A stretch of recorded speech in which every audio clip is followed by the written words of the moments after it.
Hello everyone. Last video में हम लोगों ने सुपर प्रॉफिट मेथड से गुडविल कैसे कैलकुलेट की जाती है इसके बारे में पढ़ा था।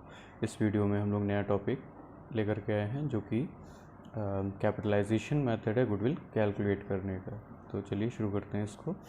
सबसे पहली चीज़ कैपिटलाइजेशन मेथड क्या होता है। तो यहाँ पर कैपिटलाइजेशन का मतलब होता है कि बिज़नेस में जो अमाउंट इन्वेस्ट किया गया है, अगर हम उस इन्वेस्टेड अमाउंट से ज़्यादा पैसा अर्न कर रहे हैं, ठीक है, एक नॉर्मल रेट से ज़्यादा अगर हम पैसा अर्न कर रहे हैं, ठीक है, तो जो डिफरेंस होता है वही हमारा वही हमारी गुडविल होती है, जो एक्सेस पैसा हम अर्न करेंगे। ठीक है, इस मेथड में हम दो सब कैटेगरीज देखेंगे कि जो कैपिटलाइजेशन होता है उसको हम दो तरह से करते हैं, एक तो सुपर प्रॉफिट का, दूसरा एवरेज प्रॉफिट का। तो सबसे पहले एवरेज प्रॉफिट को हम लोग देखते हैं। तो एवरेज प्रॉफिट के बेसिस पर जब हम गुडविल निकालते हैं तो उसकी 3 स्टेजेस होती हैं। तो सबसे पहले हम फर्म की कैपिटलाइज्ड वैल्यू निकालते हैं। अब ये capitalised value of the firm क्या होती है? Capitalised value of the firm का मतलब होता है कि जैसे हमने 10,000 रुपये का एवरेज प्रॉफिट अर्न किया है, ठीक है, और रेट ऑफ रिटर्न 10% है, तो यहाँ पर 10,000 रुपये कमाने के लिए कम से कम बिजनेस में 1,00,000 रुपये इन्वेस्ट होने चाहिए। ठीक है ना। तो ये अमाउंट कि कितना पैसा इन्वेस्ट होना चाहिए उस पर्टिकुलर एवरेज प्रॉफिट को अर्न करने के लिए, इससे हम ये निकालते हैं। ठीक है, फिर सेकेंड स्टेप में आते हैं। तो हमें क्या निकालना होता है? कैपिटल एम्प्लॉयड, यानी कि बिजनेस में हमने कितना पैसा लगा रखा है एक्चुअल में।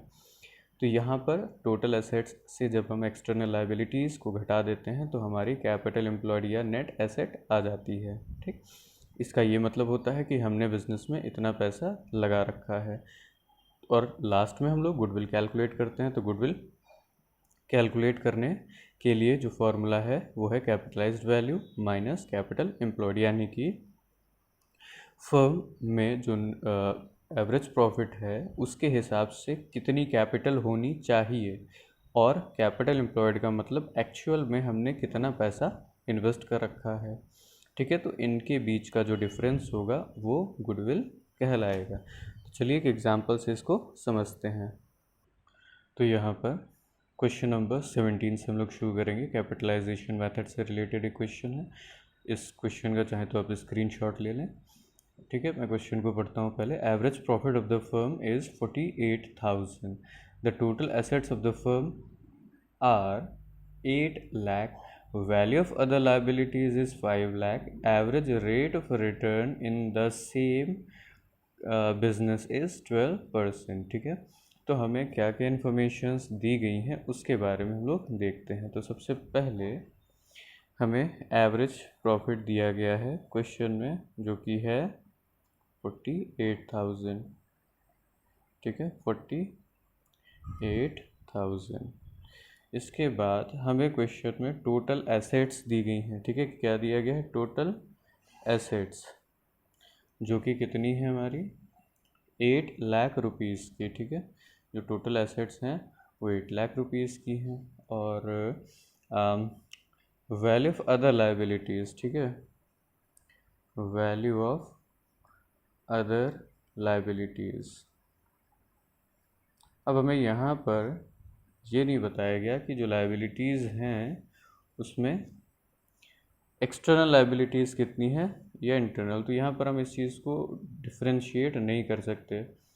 ठीक है, तो आगे भी देखेंगे। रेट ऑफ रिटर्न यहाँ पर दे रखा है 12%। तो हमें क्या करना है? सबसे पहले हमें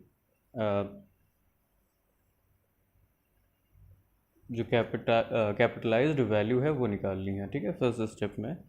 तो सबसे पहले फॉर्मूले के हिसाब से जो फॉर्मूला है, capitalised value of the firm is equal to average profit into 100 upon rate.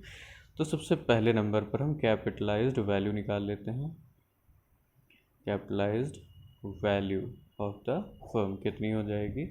तो एवरेज प्रॉफिट हमें दिया हुआ 48,000 into 100 upon rate of return कितना? 12 है। ठीक है, अब 12 से हम इसको क्या करेंगे? डिवाइड कर देंगे। तो 12 4 जा ये डिवाइड हो जाएगा, ठीक है। तो अब इसको मल्टीप्लाई कर लेंगे तो कितना आ जाएगा, 4 लाख रुपीज़ आ जाएगा, ठीक है। कितना आ जाएगा, 4 लाख रुपीज़। अब हमें क्या करना है, हमें सेकेंड स्टेप में निकालनी होती है कैपिटल एम्प्लॉयड, ठीक है। तो कैपिटल एम्प्लॉयड कैसे निकालते हैं हम लोग, क्या तो कैपिटल एम्प्लॉयड निकालते हैं हम लोग यहाँ पर total assets minus external liabilities. तो यहाँ पर जो अमाउंट दे रखे हैं, ठीक है, 8 लाख रुपए टोटल एसेट्स के और अदर लायबिलिटीज़ को, इन्हीं को ही हमें माइनस कर लेना है। तो 8 लाख से 5 लाख रुपए क्या हो जाएंगे, लेस हो जाएंगे। तो कितना बचेगा, 3 लाख रुपीज़। तो हमारे लिए कैपिटल एम्प्लॉयड कितना है, 3 लाख रुपए है। तो अब हमें गुडविल निकालनी है। तो गुडविल का फॉर्मूला क्या था, कैपिटलाइज्ड वैल्यू माइनस 4 लाख से 3 लाख माइनस कर दें, यानी capitalised value minus capital employed. तो 4 लाख माइनस 3 लाख, ठीक है, इज इक्वल टू 1 लाख। तो ये जो अमाउंट 1 लाख रुपए है, ये क्या है, गुडविल है। तो इसको एक बार थोड़ा सा आसानी भाषा में समझ लेते हैं कि हमने किया क्या। यहाँ पर देखो, इन्होंने कुछ ईयर्स में, जो कुछ सालों में जो है 48,000 का एवरेज प्रॉफिट अर्न किया था, ठीक। तो हमने कैपिटलाइज्ड वैल्यू से ये निकाला कि ये 48,000 का प्रॉफिट कमाने के लिए कितनी कैपिटल फर्म में होनी चाहिए। तो 4 लाख रुपए लगे होने चाहिए जब फर्म 48,000 का एवरेज प्रॉफिट अर्न कर रही है, ठीक है। दूसरे स्टेप में हमने क्या निकाला कि यहाँ पर यानी बिजनेस में कितना पैसा लगा हुआ है। और फिर थर्ड स्टेप में हमने क्या किया कि कितनी कैपिटल होनी चाहिए थी और कितनी कैपिटल इस वक्त बिजनेस में इन्वेस्ट है, उसके बीच का डिफरेंस ही क्या है, गुडविल है, ठीक है। तो यही कैपिटलाइजेशन मेथड है। अब आगे बढ़ते हैं, हम लोग सुपर प्रॉफिट के बारे में पढ़ते हैं। तो अब जब हम कैपिटलाइजेशन ऑफ सुपर प्रॉफिट की बात करेंगे तो यहाँ पर एक सिंपल सा सिर्फ एक फार्मूला हम लगाते हैं, जो कि है goodwill is equal to super profit into 100 upon rate. और हमें पता है super profit is equal to क्या होता है, average profit minus normal profit, ठीक है। तो बस इसी चीज़ को ध्यान में रखते हुए हमें क्वेश्चन को सॉल्व कर लेना है। तो चलिए क्वेश्चन हम लोग देखते हैं इससे रिलेटेड। चलिए देखते हैं, क्वेश्चन नंबर 21 है। यहाँ पर हमें कुछ ईयर्स के प्रॉफिट्स एंड लॉसेस के बारे में दिया गया है और उसके बाद इन्फॉर्मेशन दी गई है, ठीक है। इन्फॉर्मेशन में क्या क्या है, average profit, average capital employed है 2 लाख रुपए और रेट ऑफ रिटर्न है जो कि 15% का है, ठीक है। और हमसे कहा क्या गया है कि हमें अब ये 3 मेथड जो हम लोगों ने शुरुआत में पढ़े थे, एवरेज प्रॉफिट, सुपर प्रॉफिट और कैपिटलाइजेशन ऑफ सुपर प्रॉफिट, तो हम सिर्फ कैपिटलाइजेशन ऑफ सुपर प्रॉफिट पर फोकस करेंगे, ठीक है। तो सबसे पहले हमें चाहिए क्या होता है, एवरेज प्रॉफिट चाहिए होता है, ठीक है। तो अब हम लोग एवरेज प्रॉफिट कैसे कैलकुलेट करते हैं वो देखते हैं, ठीक है। तो यहाँ पर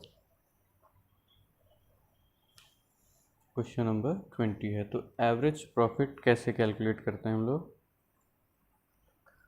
जितने ईयर्स के प्रॉफिट्स हैं उनको जोड़ लेंगे, लॉसेस को माइनस कर देंगे, ठीक है। तो 20,000 का प्रॉफिट है प्लस 60,000, फिर इसके बाद में माइनस 10,000 का लॉस है, फिर है प्लस 60,000 प्लस 50,000 और 72,000, ठीक है। और इनको डिवाइड कर देंगे हम नंबर ऑफ़ ईयर्स जो भी यहाँ पर दिए हुए हैं, कितने ईयर्स के प्रॉफिट एंड लॉस है, 1 2 3 4 5 एंड 6।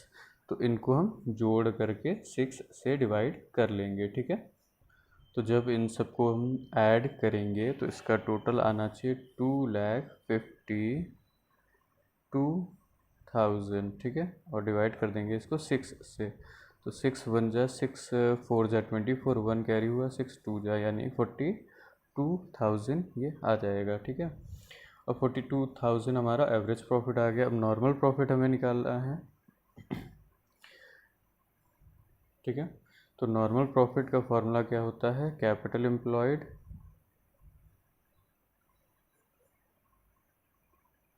इनटू रेट अपॉन 100, ठीक है।